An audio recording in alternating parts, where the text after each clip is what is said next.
Okay, good morning, everybody. I think it's 9 o'clock. And so we'll go ahead and get started. And hope everybody can hear me okay today.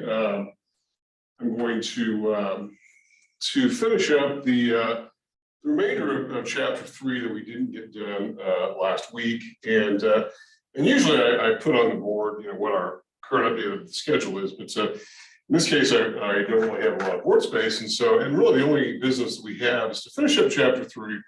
Talking about demand and supply and equilibrium. We're not going to be covering, even though I think I may have mentioned this in the learning module for last week, we'd be going over price controls, like price floors and price ceilings. We're not going to be covering that for the exam, nor are we going to cover consumer and producer surplus. I probably should have taken those out. If you've read about them, that's fine. I mean, we'll probably come across some of those concepts a bit later, particularly consumer and producer surplus, as we get into dealing with, in fact, I think we probably will cover producer and consumer surplus a bit next time, but price controls we will not. That's really more of a micro topic. And so we'll get to that. Then before we leave, I would like to have maybe 40 minutes, 35, 40 minutes to talk about the exam, which is coming up on Thursday, and talk about what to expect, how to prepare, what to look for, and all that. So I think that's what we'll be doing sometime after the bottom of the hour, I would say, and we can go from there and talk about the exam. And this is also your opportunity to ask questions. Feel free to do that, and I'll also talk about what the process is going to be on Thursday. The exam is mostly done. I've got a few tweaks to make to it, but it's mostly done, and so I pretty well know I know what's going to be on it. So. Not pretty well. I know what's going to be on it and what for you to expect. Okay. So, are there questions for me before we get started? So today we're just going to cover the rest of chapter 3. I am going to get into a little bit of chapter 6. I mentioned on Thursday that there's no way we would get all the way through chapter 6. Sometimes you just really don't know, particularly in in a kind of new format like this, the attend anywhere, how far we're going to get. So going forward, I probably will not try to include chapter 6 in the syllabus. What I have said before is I'd much rather stick to the schedule as to the exams, because people, I realize you have lives, you plan your schedules around them, and sometimes people take off work and work travel and, make arrangements to be around for exams. And so for me to move them around just for my own convenience is not good for you. And so I don't want to do that. I'd much rather move around some of the content, in particular, drop some content, which is to your advantage. So, but we will get into a little bit of chapter 6, just sort of opening the door, and then we'll pick up some of the rest of that next time. We'll probably go back and pick up consumer and producer surplus just for maybe 5 minutes, not very long, because it's going to come up again a bit later. Well, I don't know. Maybe we won't. Let me think about that. I'm not sure if we'll do consumer or producer surplus. I tend not to in my macro courses. I probably will not. So don't worry about that for the exam. That or price controls, those are all discussed in chapter 3. Chapter 3 is a busy chapter. I've used this text for a while, but mostly in the online sections. And so it's a little bit different when you are presenting it in class. So, but we will not cover consumer surplus, producer surplus, price floors, price ceilings on the exam. Okay. But we will get into a little bit of chapter 6, just a little bit, and we'll fragmentary content as we go from there. Also, one final thing before we get started is I noted in my introductory note yesterday that I've been going around and around for 2 weeks, 3 weeks with distance learning on these PowerPoint slides. For whatever reason, they just cannot be made comparable. We converted them to different files. We just couldn't do it. And I know I've done it before, and I know probably you have other classes where instructors have done it. I'm not satisfied with the explanation, which is that we can't do it and make it visible. So I'm just going to email those to you. And I'll probably do that tonight, probably. If not tonight, I'll do tomorrow. And I wouldn't, view that as being any kind of be all and end all for the exam. Really, all it does is serve to organize how I do the presentations and whatnot. And probably going forward, given the fact that I thought we would resolve this quite some time ago, you'd have those available as I'm presenting. So I apologize for that. I will say that I've said this before, that I think a lot of people put more stock in PowerPoint slides than what they're really worth, particularly given that a lot of the bullet pointed items aren't that detailed anyway, but they do serve to organize what we're looking at. Okay. All right, so look for those sometime either today or tomorrow. So I do want to talk about the rest of chapter 3. We ended up last time talking about equilibrium, and that is the idea of supply and demand coming together. You've got different configurations for supply and demand, supply being upward sloping, demand being downward sloping. And so these inverse, the reverse slopes of those tell you that we've got two different motivations in mind on the part of buyers and sellers. And this is by no means world-stopping news to say that sellers want high prices and buyers want low prices, which is why as they move outward on the quantity axis, they respond differently to price. Okay, as low, if you're a buyer and prices are lower, you're going to buy more quantity of the good. You and everyone else who is defined as being on the demand side. And if you're a seller, you'll respond to those higher prices by walking up the quantity that you'll produce in order to earn those higher prices. So there's nothing that's really unusual about that. When we talked about equilibrium, what was the definition we gave last time? We said it's a short-term state of relative balance in a market. And it's made manifest by really two main issues, and that is price and quantity. So in fact, remember those equations which I gave you, those demand and supply functions, really are functions that equate in some fashion price and quantity together in some sort of relationship, upward sloping in the case of supply, downward sloping in the case of demand. And so as a result, equilibrium is made manifest by a balance between those. And in fact, what can we say about equilibrium? It's the point at which there are no shortages and no surpluses. And that's where we ended up last time. So what I want to do now is talk about this. We talked before about, under both the demand and the supply discussion, we talked about the fact that movements along the demand curve and movements along the supply curve are due to changes in price and only to changes in price. And at the time I said that, so what could cause a change in price that would cause a sliding upward or downward? And I said it's probably something going on the other side of the market. And in fact, that's usually what is happening. So in that particular case, what we're going to do is we're going to present 4 different scenarios: changes in demand, increase in demand, decrease in demand, changes in supply, increase in supply, decrease in supply. And we're going to note the effects on equilibrium, that is the changes in equilibrium. This differs from what we talked about on Thursday when we talked about out of equilibrium conditions, surpluses and shortages. And I think that a lot of times people get the idea that surpluses and shortages are fairly common and whatnot, and sometimes they are. And looking back at our experience of the pandemic beginning a couple of years ago, we certainly saw our share of shortages and still are to some extent, but they're unusual. And I think we can, I hope that we're able to say we're living in somewhat unusual times and that we're maybe going to return to normal. Looking for some wood to knock on here, but you get the idea that these out of equilibrium conditions are temporary, however long they're temporary, but they will restore themselves back to equilibrium. But those are shortages and surpluses, out of equilibrium conditions. These are changes in movements to new equilibrium based upon some shift. And again, I like everybody to think about right, left as away from the origin as an increase, toward the origin as a decrease. So right is an increase, left is a decrease. And so let's talk about a rightward shift in demand.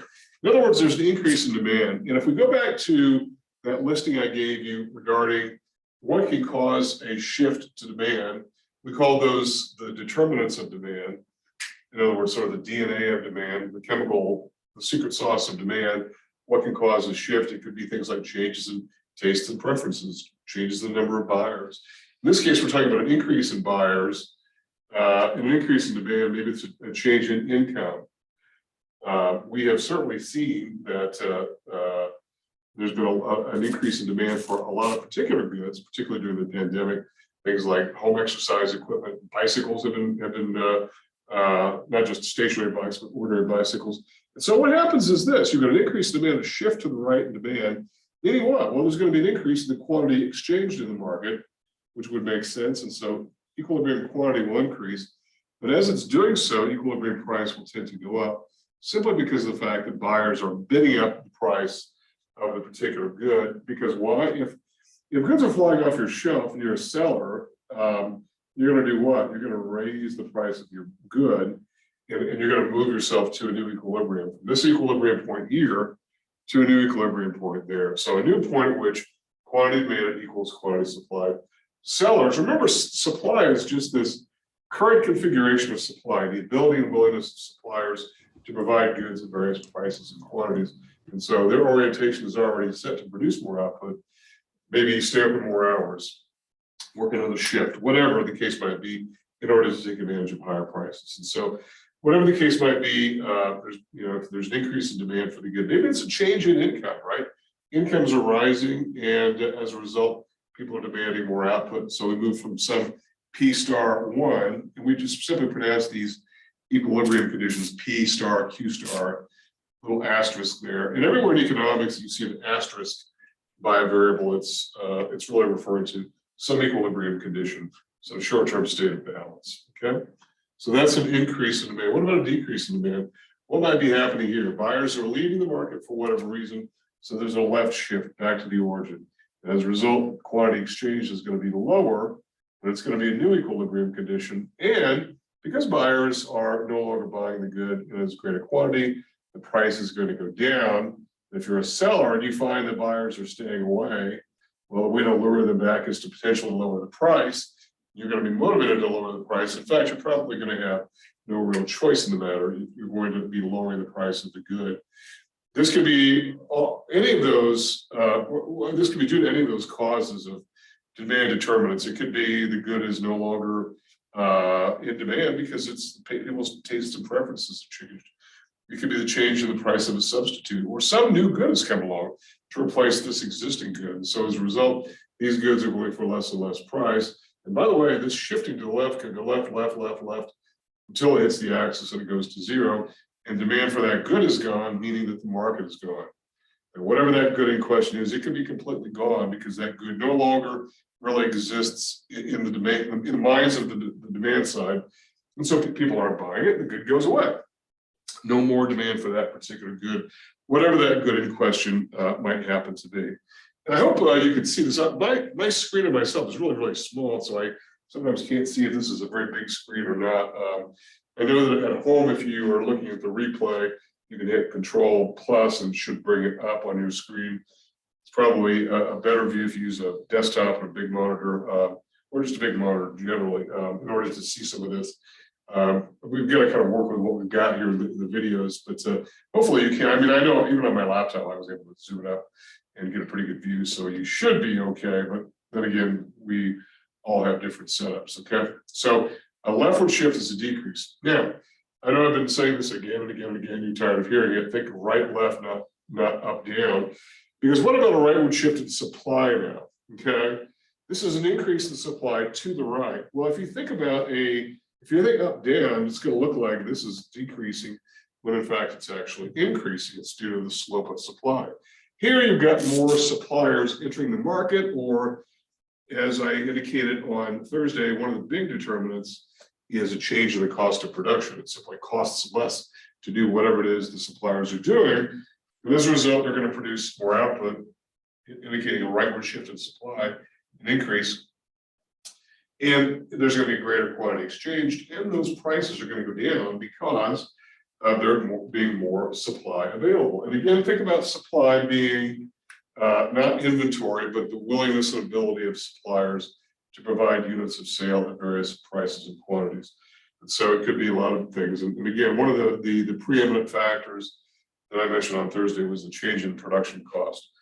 If the cost of production is less, for whatever reason, suppliers are going to produce more output. It could even be things like taxes, which are not really a direct cost, but they are a cost. I mean, what else would a tax be but a cost affecting suppliers? And so if taxes are going down, the supply curve could be expected to shift right for most providers to whom that tax is applicable. Okay, so that's a rightward shift. Again, don't think about up, down, think about right, left. And that's the way to view that. Okay. All righty. And then we have one final scenario here, and that is a leftward shift in supply. That would be a decrease in overall supply. For whatever reason, maybe it's the opposite scenario. It's an increase in the cost of production, meaning that suppliers now are going to do less of whatever it is they're doing because it costs more to do that thing. Or it could simply be that suppliers want to exit the market for whatever reason. Maybe they don't even like them. Maybe they don't like new regulations that are impacting their business. So as a result, they're going to supply less output at every price. The quantity exchanged will go down as a result. And if there's less quantity, and again, nothing has changed with demand. And by the way, one thing I should mention to you all is that I know that various textbooks will have scenarios where you've got a shift in demand and supply both happening simultaneously. And then the question is, well, what happens to equilibrium quantity? What happens to equilibrium supply? And sometimes it's ambiguous. What I'm doing here is I'm just shifting demand, leaving supply alone, shifting supply, leaving demand alone. Because I think it's easier to understand these dynamics when we just leave the other side of the market alone. And I think that's a better and more appropriate way to view this, because I think what we're trying to do is to try to understand how new equilibrium conditions can result. Yes, there are simultaneous shifts that do happen in real life. They're not as common though. And I know for whatever reason, a lot of textbook authors like to talk about simultaneous shifts. I just tend not to. So in this case, I'm just saying in this scenario here, there's a leftward shift, a decrease in overall supply. As a result, there's less quantity exchanged. It has done so at a higher price. Okay, so again, these are the changes in equilibrium, the new equilibrium conditions that can result in shifts. And by the way, even though this is really sort of a microeconomics piece, for those of you who've taken micro before, and I suspect that not a large quantity have, just particularly here at CNN because of the way we order our classes, a lot of people take macro first because it's sort of listed first, even though, as I said at the outset, it doesn't really matter. But if you've taken micro before, you will have seen some of this. And so you're wondering, okay, well, why are we talking about this here in macro? Because number one, this particular methodology is going to come up again and again when we talk about sort of expanding everything, blowing everything up to include every actor in the economy. And we talk about something called aggregate demand and aggregate supply, which means all demand for all goods, all supply for all goods. And the very same kinds of methodologies are going to apply. So these are not just mere, sort of theoretical musings. They really do have a purpose here. Okay? All right.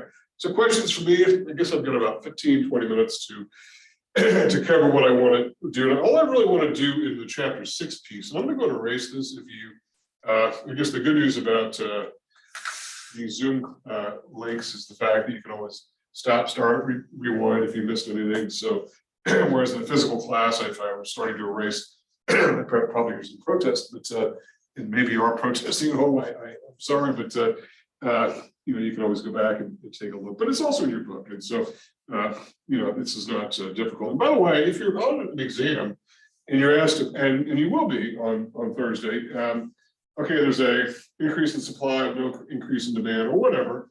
What will happen to equilibrium price? And if you feel like, hey, I just want to sort of write this out on a piece of paper and draw it for myself, obviously feel free to do that. I can tell you that professional economists do the very same thing. They'll say, hey, what's this look like? I don't know. Let's see.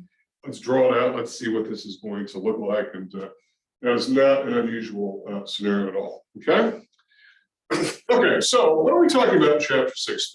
So now that we've covered chapters 1, 2, and 3, which are introductory chapters, right? Covered all this, the background of economics in general, whether it's micro or macro. Now we're ready to sort of push forward, and it's going to be all macro all the time. And we're going to talk about concepts that are unique only to that branch of the discipline. And so what we're talking about here is big picture economics. And so we're going to start talking a little bit about some general definitional items, and then we'll get more specific. In particular, I want to talk about business cycles. And we have heard pretty much our whole lives about business cycles in various contexts. We've heard, hey, the economy is doing great, or the economy is doing poorly. Jobs are hard to find now, or jobs are super easy to find. All of these are really reflections of the macro business cycle, which really is sort of independent of individual markets usually. Even though when we talk about other sorts of macro variables like inflation, sometimes people will point to the rise of the price of gasoline. Gasoline is that singular good that everybody points to when it's going up. sometimes making the logical leap that there's inflation happening throughout the economy, and that's often not the case at the moment. That is the case, but gasoline and gas and oil are sort of along for the ride. We do have macro inflation across the economy.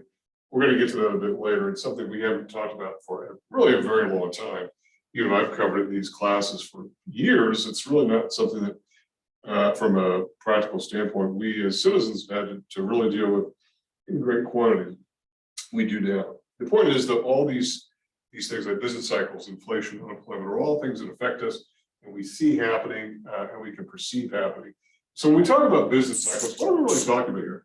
So if we were to sort of take a very long tail on a horizontal axis here, I guess I could draw that a little bit straighter, where you've got a time series on this axis.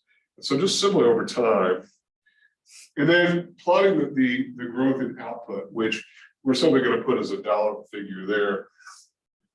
And we can mark this off however we want to mark it off, 2020, 2010. This is not necessarily going to be, drawing any kind of, to be that realistic necessarily, but you can mark it off however you like. You go back as far back as the data allows. And the data, I know that you'll sometimes hear, if you'll see something like a documentary about, on the History Channel where, somebody paid $30 for something in 1860. In today's dollars, that would be worth X. It's a difficult proposition. Number one, you're talking about a very long time ago, a very different size of the economy, a money supply that was tended to be backed by gold, which today it's not. So it's really a difficult leap. So about 1940s, about as far back as what we really want to go with a lot of degree of certainty. And so in this case, I'll just take it back to 1940. And but you can go further. And in fact, there have been estimates. I've seen estimates that go back estimating GDP for centuries, even in other countries like China, which was thought to have the largest GDP in the world for many centuries. And they're on their way once again to achieving that. So if we're going to track the growth in production and growth in output, it would look something like this. And then, again, this is not to be necessarily realistic. In fact, this is just, sort of a quick and dirty examination of what's going on. But you've got waves, increases, decreases, increases, and decreases. And there are stages of the business cycle that we ought to be familiar with. And so when we talk about these increases in the business cycle, what we're really talking about here is an expansion. And that would be the term for that expansion. And a decrease in the business cycle, that is a downswing, would be a recession. And we're going to give a very concrete definition of what a recession is. An expansion is probably pretty self-explanatory. It's a rise in overall output and income. And we'll define how we measure that large figure here very shortly. A recession, we're going to define, there's a very definite definition that economists use, and it's considered to be 2 consecutive quarters, that is 2 3-month periods back to back of declining growth. And in other words, negative growth. And we have had those periodically throughout time. And so one thing that we know about macroeconomics is that no one's outlawed the business cycle yet. Economies grow, they fall back, they grow, they fall back, they grow, they fall back. But one thing that is interesting, though, is that the trend line, if you were to draw a trend through this mess here, you would see an upward increase over time. And the question is, why can't we bring down and dial down these oscillations in the business cycle? Why can't we just sort of compress this and compress that? In other words, to arrive at what are lower highs and higher lows. And that is a goal of macro policy. And I've said this before, and I'll say it a number of times going forward, that whenever in this class we use the term policy, we're almost always referring to government policy, primarily because there's really no other actor that can manage the economy in a macro sense. You can't rely upon some wealthy individual or groups of individuals or industries to do it. It's got to be the government. It's the only entity that's really able to do that. And so how the world does the government do that? They do it through what's called stabilization policy. Stabilization policy. Stabilization policy is really to bring down the oscillations, that is the gyrations in the economy. And so stabilization policy, it's to basically manage growth. And it's government policy to manage growth. And in other words, and we'll talk much more about this. This is not the only time we'll talk about this idea of policy to manage growth. And the objective of macro policy is going to be non-inflationary full employment. Economic growth with non-inflationary full employment, manage growth without inflation. And we are going to talk again and again about what that means. But there are really two forms of this. And I'm just going to introduce these now. We're going to do entire class sessions and maybe do probably a week on just the second of these. The first is known as fiscal policy. Fiscal policy. And this is conducted by really two actors at the federal level. And by the way, when we say government, I want to be clear that, and we'll take this from the standpoint of the US economy, even though some of the same concepts would apply to other economies, the Canadian economy, the Mexican economy, Australia, whatever. They may be different in the way that their governments are formed, but we're talking about the national governments. State governments really don't have a role in stabilization policy. It doesn't mean, obviously, that they don't do things like raise taxes and spend money and do things to increase employment. But for the most part, we're talking about macro, big picture, national economies. And so the two actors here are Congress and the president. Congress and the president. And what's notable about both of these actors is that they are elected officials. Okay. So Congress, every member of Congress and every president is elected. So as a result of this, we are talking about the elected part of the economy. Now, this is perhaps a strength, particularly if you believe that democracy is a good thing. And I hope that that is a widely shared view. But it's also potentially a drawback. And we'll talk about what some of the drawbacks are. Notably, the elephant in the room, which is politics. And sometimes actions take place simply because of politics, or obstruction takes place because of politics, or one party doesn't want, well, particularly like the Congress. If the Congress differs in party majority from the president, then oftentimes they will try to obstruct that president so the president cannot gain a political victory. A lot of economists and a lot of citizens in general think that's a bad thing. And I think it's a bad thing too, and it does happen. And it's particularly unfortunate when economic progress is being held up simply for the sake of political expediency, just so that people can hold on to their jobs. And by the way, we're going to make the case, and I know it sounds like we're being very cynical about elected officials, and maybe I'll plead guilty on that subject. I hope I'm not overly cynical, but we're going to make the case that the elected officials' main task is to stay in office and get reelected. Now, obviously, there are politicians who are on their way out, who aren't seeking re-election, but it doesn't seem like they oftentimes behave in a way, in those kinds of ways. It seems like politicians tend to have this idea they were always going to be around in politics in some fashion, and so they want to maintain their party loyalty, their affiliation to the ideology that brought them there, and so that is oftentimes an impediment. Okay, and it's just a reality. It is simply the reality. This is nothing that you won't hear in political science courses. This idea of the bargain that goes back and forth within Congress, between Congress and the president, that really has the effect of slowing down policy. And that's really probably even bigger than the idea of the conflict between the parties that may happen. It's the idea that this sort of wrangling really takes time, and it often slows down policy. So that's one form right there. We'll talk much more about that later. And then the other one is monetary policy, which is quite different. And the actor here is our Federal Reserve System. Our Federal Reserve System, you may have heard of the Federal Reserve, you may not be completely aware of what they do. We will talk more about them. When we talk about the Federal Reserve, we're talking about unelected officials.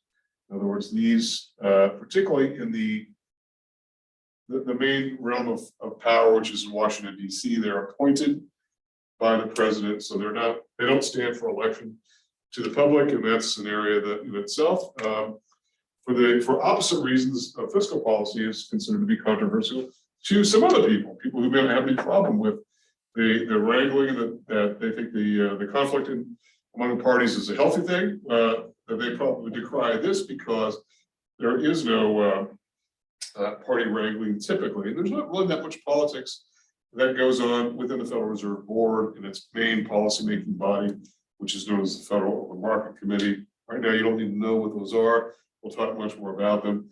But what is controversial to some, for those who are critical of the Federal Reserve, is that these folks are unelected.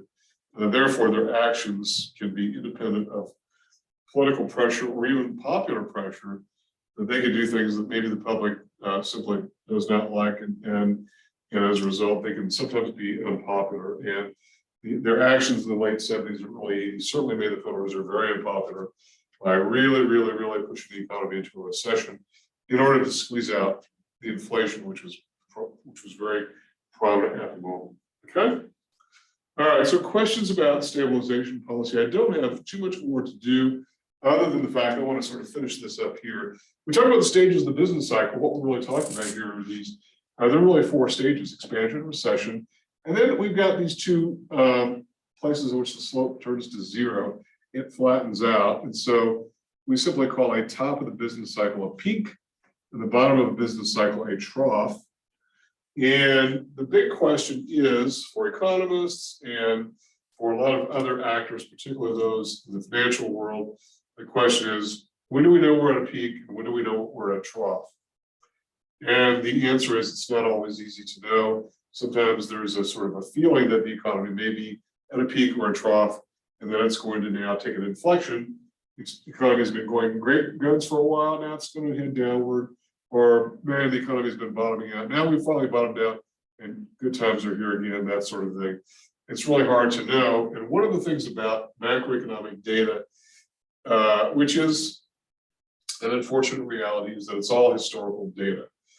In fact, it's been likened, macro policy has been likened to driving a car by looking in the rearview mirror. You don't exactly know what's coming down the road. You can only ascertain what's coming by what's happened in the past.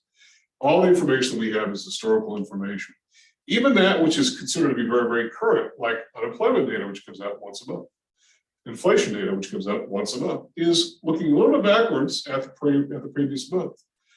That's about as current as it gets, about a month old information. And so there's no giant supercomputer that computes real-time information like inflation data and all that. It has to be compiled. And your text gets into a little bit of this if you're really interested in how that process happens. There are plenty of resources to talk about. The Labor Department, which really does, in Washington, which does a lot of that particular activity. Okay. All right. One final thing. Then we'll talk about the exam. Actually, before I do that, one final. It's this. So if we wonder, is stabilization policy a real thing? Does it work? Is it successful? What has been the history? And I would argue that it's been rather successful, frankly. And in fact, one thing that we can say, and again, this is not drawn any particular sort of scale here, is that if we were to actually take actual data, to the extent that we can get that data together, I think one thing that we can say is that over time, one thing we've seen happen is this. Now we've seen the moderation in these economic oscillations. That is, we've had an upward trend line generally, but we've taken up some of the boom bust cycles for the most part. And it doesn't seem like that sometimes, but it really has been the case.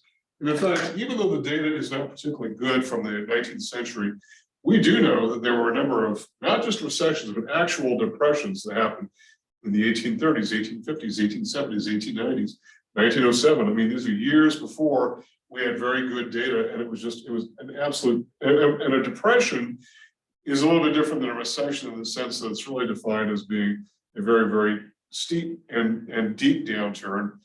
And it's usually due to something that's fundamentally broken in the economy, often the financial sector of the economy, which is why finance is very heavily regulated, and which is why deregulation has had, I think, mixed results, particularly in now what we know about the financial crisis of 2007, 2008.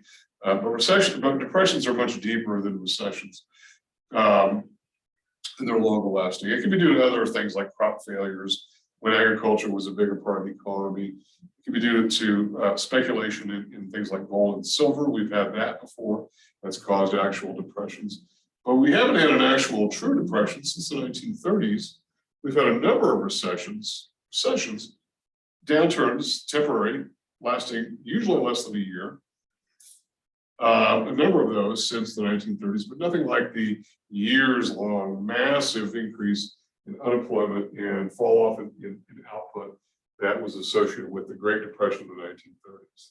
Okay, so I think that there is a lot to be said for stabilization policy as having been largely successful, and I think the evidence is very good on that subject.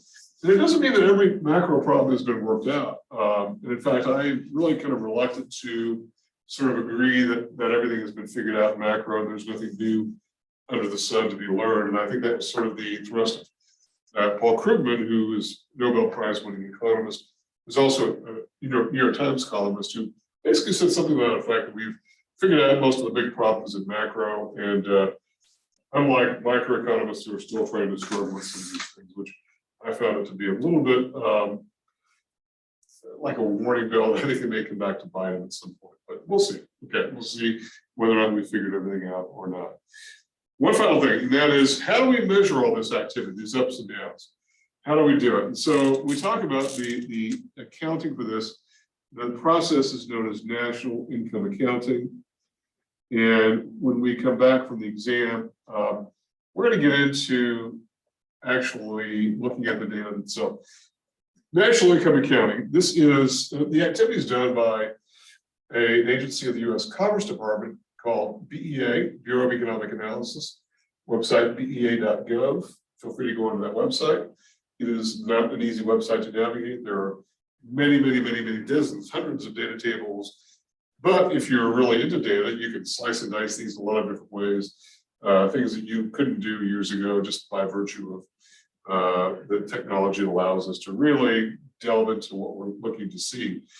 Okay, national income accounting basically does this. It measures one giant measure of the economy, and it's known as gross domestic product.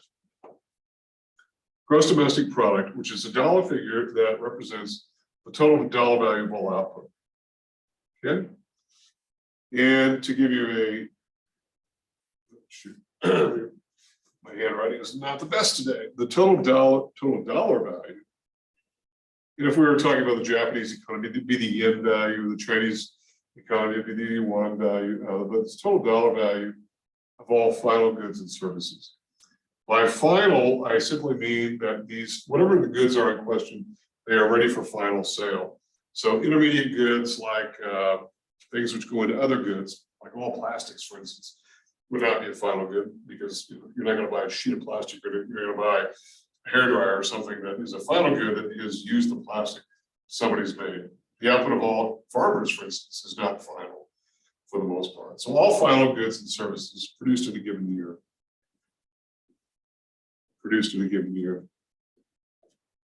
And it's usually expressed in on an annualized basis. Okay. One thing about gross domestic product is this, and we're going to be using these terms interchangeably, and that is output. And this is a reality of the output. The dollar value of output equals the dollar value of income. This is an identity that you want to be familiar with. The dollar value of all output equals the dollar value of all income, meaning that if I produce output, it accrues to me as income. Even if that output is my wage output, it accrues to me as income. So the value of all output is equivalent to the value of all income. Okay. All right. So that sort of does, that's all I want to do right there is sort of stop at that particular piece. And that way I can sort of take a bit of a break. I've got about 35 minutes. I think that's enough time. And if I would love to be able to spend more time, and I would even take this for another hour if I could, but there's a class that always gets here early, and we know they get here early because they're like banging down the door. They're I don't know why some classes just show up super early. You guys are here 15 minutes early, and you know they've even been here a while because they've got their laptops open and their papers spread out. So that was an enthusiastic bunch. So let's talk about the exam, and that's so we'll have some time. I think we'll have enough time to get through what I want to talk about in order to review for the exam. So here's we have, just like the Attend Anywhere scenario, you've got three options for taking the exam. And that is, you can either take it in class at 9 o'clock on Wednesday or on Thursday at room 415 in Max Salazar, if you'd like to do that, or you can take it at one of the testing centers. That is a paper copy of the exam. Or, which is what I suspect most people will probably do, just knowing what's convenient, is that you'll take it online in Brightspace. You'll simply go into the main course page in Brightspace, macroeconomics section A01, go to coursework content. It'll be on the left side under the week 4 module, and it'll be obvious where if I don't say exam 1, you just click on the hyperlink and begin. It's going to be 40 questions, and they're going to be multiple choice questions. So 40 multiple choice questions. And so in other words, they're going to be worth 2.5 points each, right? So 2.5 points each. So 100 points possible. And again, there are 100 points possible in the exam. There are four intermediate exams. The lowest of those exams scores is dropped in the final calculation, right? So we end up having 4 tests count. The final exam cannot be dropped because the skilled chess requires that we have some sort of activity, final exam activity. If you take it on Brightspace, you'll have 90 minutes to take the exam. It'll be a timed exam. So at 90 minutes, the exam will go poof. It'll be all done. And it'll be available through this Sunday. So what's going to happen is this. It's going to be available through Sunday, the 6th, February 6th is the 6th at 11:59 p.m., which is very common. Instructors set things for the last minute of that last time of the day, and then it just simply goes away. And the reason for that is very simple, because we've got things rolling up for the next module that Brightspace automatically opens at midnight. So it just makes sense to have one thing go away, and then Brightspace automatically, we just program it to open up something new. So it's going to be available. So which means that you can take it Thursday, Friday, Saturday, Sunday, whichever.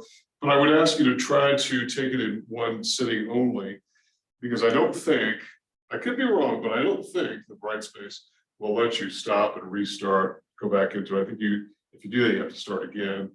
And I know in the old Blackboard system that if you had to start again for whatever reason, even if your power went out or whatever, and you'd have to restart, and I'd have to reset it. I don't think you have to reset it with Brightspace.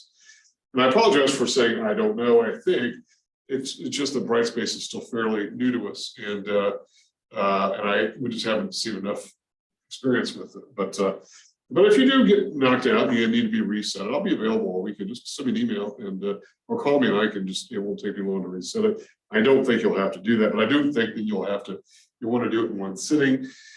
But so in 90 minutes, this should be plenty of time. By the way, you'll have 90 minutes if you come to class on Thursday. Just if you don't mind the fact, the last 15 minutes, you're probably going to have a bunch of Spanish students coming in. It's a Spanish class, not Spanish students, Spanish. It's a Spanish course that comes in, and they'll be, for whatever reason, they just let them pour in here even before I'm even cleared out. So feel free to come take it in class. I suspect you'll probably not want to do that. You'll want to take it online in the comfort of your home or the library or wherever. Okay, so that's what the format's going to be. It's going to cover the first 3 chapters, with the exception of those last bits that I talked about, the 2 surpluses, consumer and producer surplus, and the price controls. Those are not going to be part of the exam. And I think I just sort of decided on the fly that I won't cover any of that going forward. I didn't intend to cover price controls going forward, and I don't intend to cover either of those as we get into subsequent weeks. And when we come back on Tuesday, I'll give you more information about where we stand currently, because we'll pick it up with chapter 6, and it'll take us a bit of time to get through it. It's a very deep and a very important chapter, what we're doing in chapter 6. A lot of what we talk about throughout the rest of the semester will deal with that. Okay, so that's what you'll want to do there. So get comfortable. I would not probably wait until Sunday night at 11 p.m. to start it. Probably someone's going to do that, so I can't. It's human nature. I can't stop you from doing that. I'm just saying that might not be the best strategy. But if you want to prepare between now and Sunday, though, that's fine. Feel free to do that. So what are we looking at in the exam? I sort of swiveled the camera over here. The exam's mostly done, and so I just want to sort of go over some of the topics that we talked about as to what I know is going to be on the exam and what I know is going to be covered. So there are going to be a couple of questions dealing with types of economies. In particular, your book got into this somewhat extensively in chapter 1, talking about free market economies, like our own US and throughout most of the industrial world today, versus command economies like, well, that are rapidly disappearing. The old Soviet Union, the old People's Republic of China. Today, Cuba is probably the best example of a command economy. A command economy being defined as one in which the government makes really all the major decisions as to how much is produced, who can produce it, over what time period, what the form of the good looks like. And there are lots of problems with command economies. I think I mentioned last week that even as of a few years ago, I think some people were arguing as to whether or not command economies had their place in the world, given the fact that even though they had a lot of inefficiencies, the argument was, yes, but at least they do a better job at stabilizing and equalizing income. And I don't even know that that could be an argument today. So command economies are associated with a lot of issues like production bottlenecks, shortages, inefficiencies, all kinds of inefficiencies. Okay, and so you want to know about that. Also, when it comes to inefficiency, there are a number of questions dealing with production possibilities. We talked about this model in class. That was this simple model where we talked about the idea of whatever the actor is, whether it's a firm, whether it's an industry, or an entire economy producing a combination of outputs, whether it's good A or good B, and then you've got some different forms of combination. And then if you produce more of good A, you have to give up some of the production of good B. So know about what the issue of trade-offs are. If I produce more of good A, I've got to give up some of good B. That's the trade-off. If I, on the other hand, if I produce more of good B, I have to give up some of the production of A. And the value of that trade-off that you want to remember is called an opportunity cost. What is an opportunity cost? It's defined as the value of a foregone alternative. And if we're talking about a very specific scenario, it's usually defined as the best option that's foregone. So I can produce some quantity of A, some quantity of B, but if I want more A, I've got to give up some of B. Whatever the value of that foregone B is, I've given it up. And I gave an example in class of, I think it was a chef, who gave up a salary in order to be self-employed. And that giving up of the salary, a guaranteed income, was an opportunity cost because it was foregone in order to pursue something else. And this idea of trade-offs and opportunity cost are everywhere to be found in economics. And also the idea of explicit versus implicit costs. We talked about explicit costs as being truly accounting costs. That is, and they tend to be objective and measurable, which is what the accounting world really hangs its hat on. That is, two people are probably not going to get in an argument about what payroll expense was last month. All you have to do is look at the records, it's there. On the other hand, implicit costs are just another word for opportunity costs, where it's much more subjective and it's not really clear. So the case of the chef, for instance, who made $150,000 last year, is now on his way to making whatever he makes as a self-employed person. Well, some people may say, well, that 150, yeah, but who's to say that he wouldn't have gotten fired, or that the employer wouldn't have closed the restaurant, or it wouldn't have burned down, or whatever. That 150 is not all that etched in stone, and that the more years that go by, the less it's guaranteed. So as a result, you can't hang your hat on it forever. Okay, so that's how it's much more subjective. Opportunity costs are really the eye of the beholder. What does it mean to you? And there are all kinds of examples of these kinds of things that happen, okay? All right, so you want to know about the production possibilities model, what it's illustrating, what the trade-offs are. You also want to know about this issue of efficiency. Anywhere along this curve here are considered to be areas of what we call productive efficiency. That is, if these are outputs, A and B are outputs, then all the inputs are being used productively to push and to be out on this, what's called the PPF is the frontier. Key word here being frontier being the outer limit of what can be produced at a given time. And so as a result, if we're operating on the frontier, we're operating from a productively efficient standpoint. That is, we're using all the labor resources, all those factors of production to the extent that we're able to the best of our ability. And so as a result, we're operating efficiently, okay? On the other hand, if we're operating somewhere inside the curve here, we're talking about a point of productive inefficiency. Productive inefficiency. It's also known as unemployment from a macro perspective. And that's really how we define unemployment as macroeconomists, is the unproductive utilization of inputs that could be used to be productive. Because one of the unfortunate things about unemployment in general is the fact that you've got unused resources. And maybe that sounds a little bit uncaring and dehumanizing when we're talking about labor that would like to be at work and would like to earn an income. We can't do it because we're not making the case that unemployed workers are all voluntarily unemployed. In fact, the main issue is involuntary unemployment and what to do about it. And it's not just labor unemployment, it's also the unemployment of capital goods like machinery and plants that are not operating full capacity. Companies who are operating at 3 shifts are down to 2 shifts. 18-wheelers that were pretty much on the move all the time. Some are idle. It's those kinds of unproductive use of resources. That's productive inefficiency operating inside the curve.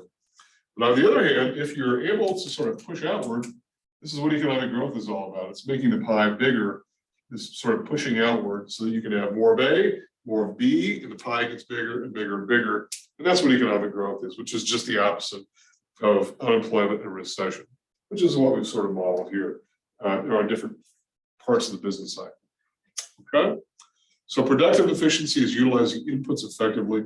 There's one other kind of efficiency that you should know about. It's called allocative efficiency. Allocative efficiency relates to this idea of production and whether or not producers are supplying that output which society most wants and most demands. And when we talk about this idea of what society most wants and demands, we come back to this idea that we talked about earlier with regard to the fact that most of the outputs in our economy are of wants more than they are needs. And that may be surprising, I think, a bit to some people who, who are very much concerned about needs. And I know that one big one is healthcare. I think we could all pretty much agree that healthcare is a need. And it's a big part of our economy. It's about 1/6 of all production is involved somewhere in healthcare. It's not just doctors and clinics and hospitals, but it's medical products, it's drugs, it's rehab facilities, it's insurance companies, it's all the actors that are involved in delivering healthcare. So that's a need. But beyond that, I think for the most part, we're satisfying the wants of society. And so if you think about wants, then it brings us back to this idea of something we talked about very early on in the class, day one, it was scarcity. So know what scarcity is. The definition of scarcity is the fact that society has unlimited wants, but scarce resources. So as a result, this is why we have economics. And this is why we have markets and economics that tracks the behavior of markets and entire economies. If we didn't have scarcity, what would be the point? If all we had to do was simply walk up to a computer and say, I want lobster, that produces lobster, like on Star Trek or whatever, then I suppose there wouldn't be a need to study scarcity. We're not there yet, obviously, and so as a result, we have scarcity. Okay, so coming back to the idea of allocative efficiency is producing the goods that society most wants and most needs, and it would also exclude those conditions where society is producing too much of something that is no longer really wanted. In the case of command economies, allocative inefficiencies are everywhere, where there's too much of something being produced, just way too much toothpaste and not enough shampoo, for instance. And we have these wild shortages, wild surpluses, and wild shortages because of inefficient production. Okay. All right. So questions so far. I apologize if I'm going a little quickly, but this should be mostly review. And the good news is that all this stuff is captured on video. Hopefully you can all go back and take a look at that again if you need to, including during the exam if you have time. Okay, there's a couple questions dealing with the differences between micro and macro, the two branches of econ. Know what those are. Micro being basically the study of individual markets and industries.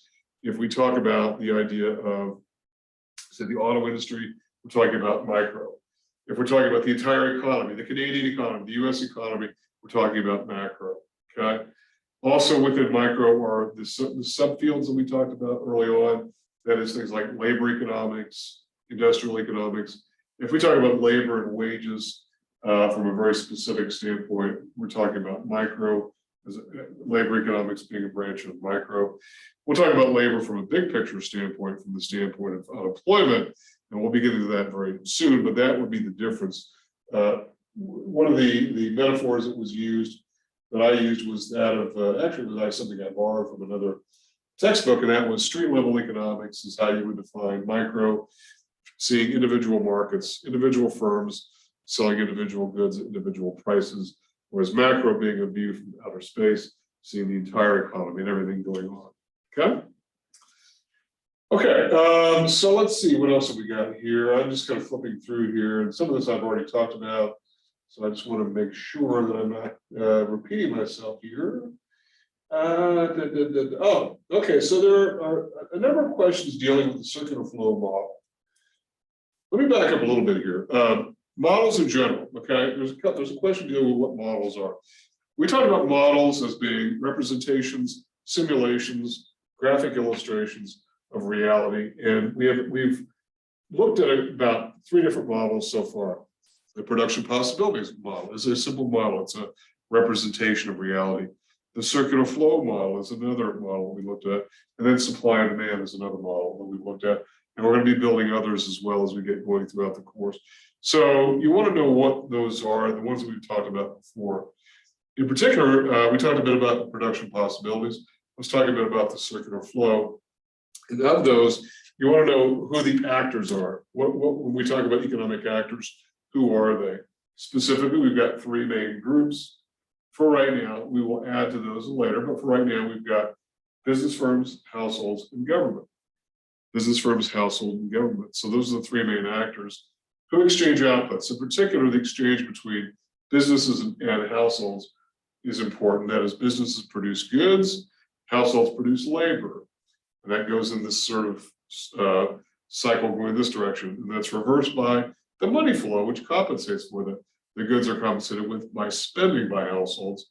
And the labor provided by households is compensated by firms by wages. And so that's the connection between those. It looks a little bit like an electrical system. You've got one thing compensating for the other. So that the financial flow compensates for the physical flow, which is the production of goods and services, including labor in this case. Okay, so you want to know about those actors and who they are, but you also want to know too, there's a question about the grouping of these into 2 sectors. Sectors are simply divisions, artificial or not. In this case, we're going to say that they're not artificial, that they're rationally derived, and that is households and business firms together constitute what we would call the private sector. The private sector being defined as those actors who work in their own best interest and who make decisions privately generally, but who act in their own self-interest. Whereas government and all its agencies and organs operates as the public sector, which operates for the public interest, the public benefit, and decisions tend to be made more publicly than not. Not all decisions, but most of them. Okay. So that's what you'll want to know so far. Again, we will be adding bits and pieces of the circular flow diagram. We'll bring in the rest of the world a little bit later. We'll also bring in the financial sector. We will do some other things with those. Okay. All right. What else should we talk about for the exam? Let me see here. Okay. There's a couple questions about the difference between positive and normative economic statements. We talked about positive economic statements as being those statements of fact, which are objective, that people tend to going to be in agreement about, that represent objective reality. That is, if I say unemployment is 5.8% in New Mexico, that's pretty much a statement of fact. Most people are going to agree with that. Whether that's a good thing or a bad thing is not relevant to a positive economic statement. A normative economic statement would be a statement that somehow involves the word should, typically. That is, unemployment should be lower. If I said unemployment should be lower, then I would think that 5.8% may be too high. So therefore, we should do something about it.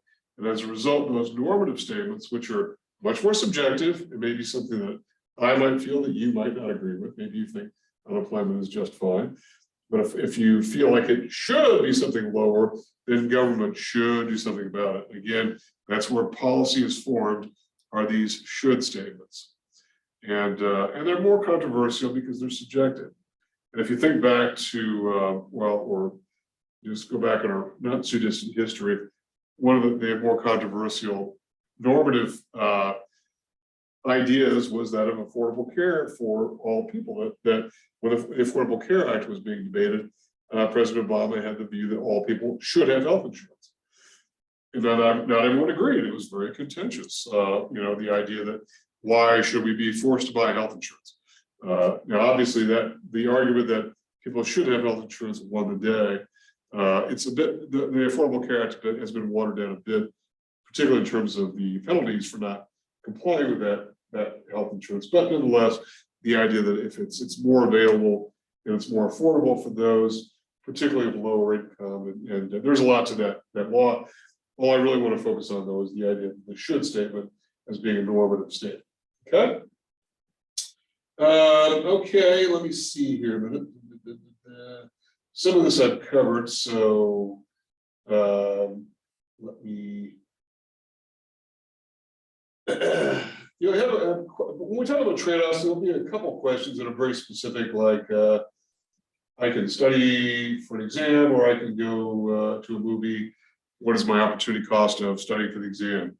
My opportunity cost of studying for the exam is not going to the movie. If I go to the movie, what's my opportunity cost of going to the movie? It's the time lost not studying for the exam. So it's very specific as to if you understand the concept, it should be pretty obvious as to what is going on. That's the opportunity cost. That's the trade-off that's given. And the opportunity cost is specifically what it is that I'm losing in order to do one thing and not the other.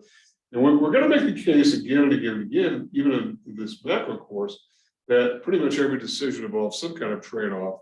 And if we do one thing, we give up, the opportunity to do another thing. Okay. All right. Let me see here. I'm getting close to having covered most everything with the exception of the macro piece, which I've talked about today. Hold on just a second here. I apologize. I'm just trying to scroll through here. Okay. So let's talk a bit about some of the content from Chapter 3, which is a very dense chapter. I did want to make sure that we focused on some of this specifically, and then I'll talk about some of the topics that are going to be important that we talked about today. In particular, Chapter 3 deals with supply and demand, and it's really supply, demand, and equilibrium are going to be the main topics that you're going to want to know about from that chapter. In particular, the configuration of demand versus the configuration of supply. And if you like a mnemonic device that's been used before, if you're ever wondering is demand upward sloping or downward sloping, just use the mnemonic device D, demand down. And then as supply to the sky. So in other words, being upward sloping. So if that helps, I like mnemonic devices. I think sometimes they're useful. And so you might want to go with that direction.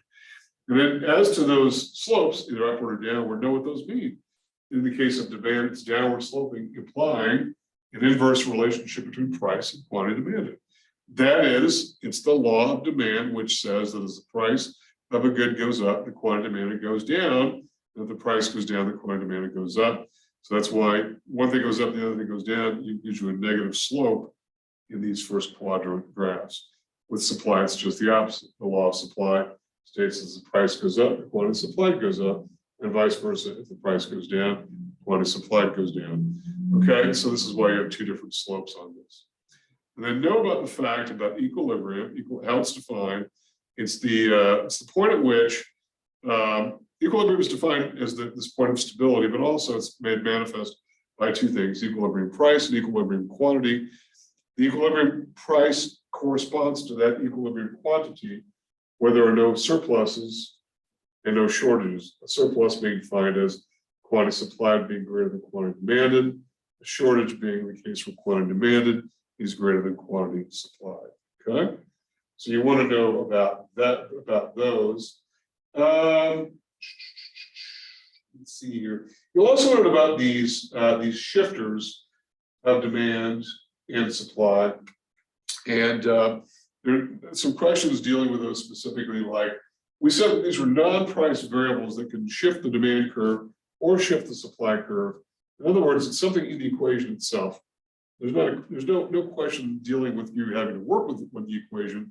It's just that you'll have to know what that equation, in other words, that function, what are the things that could cause changes in that function. So in the case of demand, a change in tastes and preferences, a change in income, all those things which we call determinants of demand, which are non-price variables.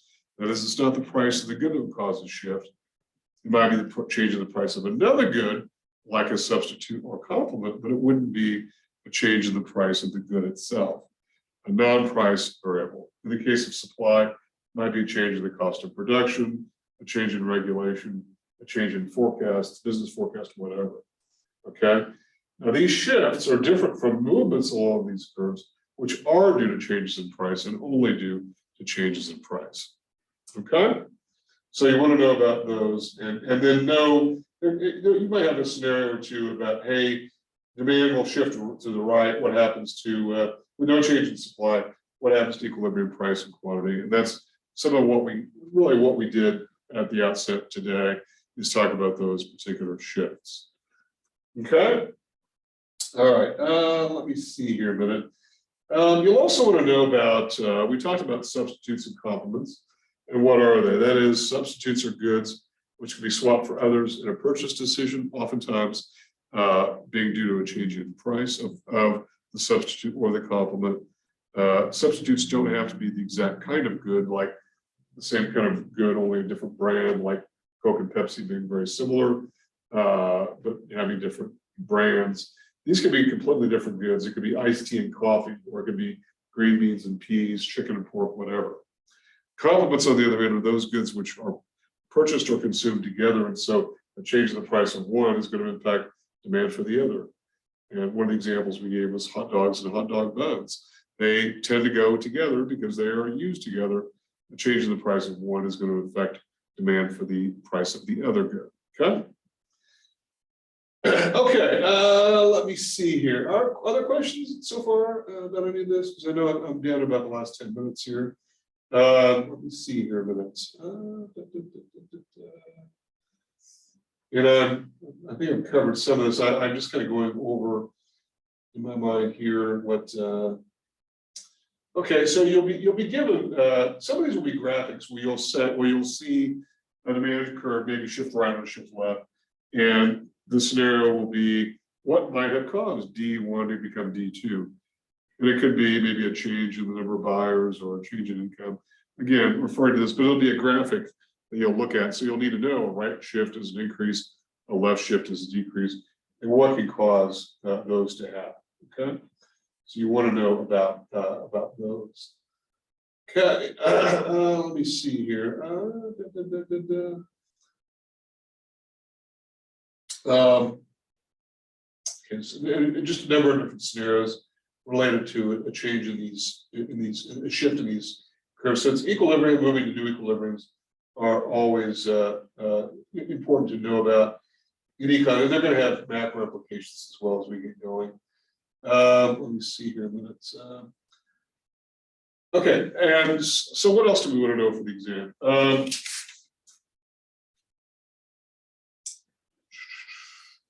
There's a couple questions dealing with factors of production.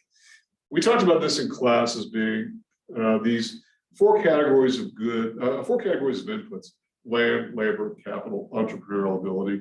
We said these are very old terms, and so land is really not land per se, but it's rather land as natural resources. So it would include things like timber and minerals and water.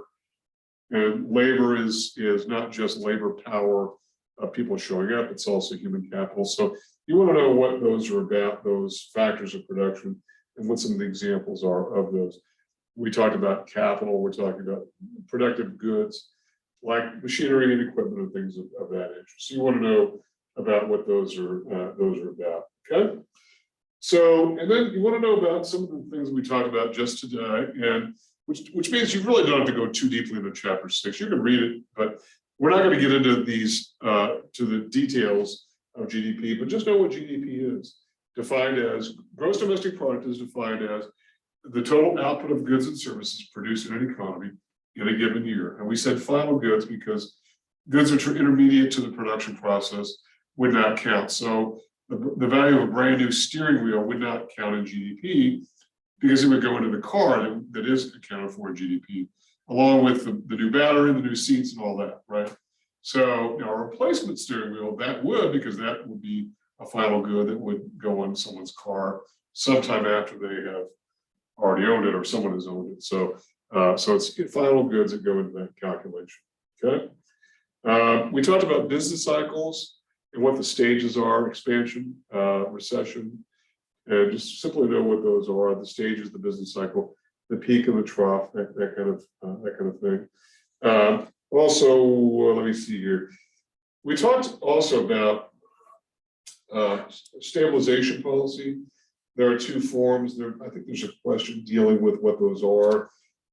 There's much more to come on those, but just know that there are two forms: fiscal policy, monetary policy.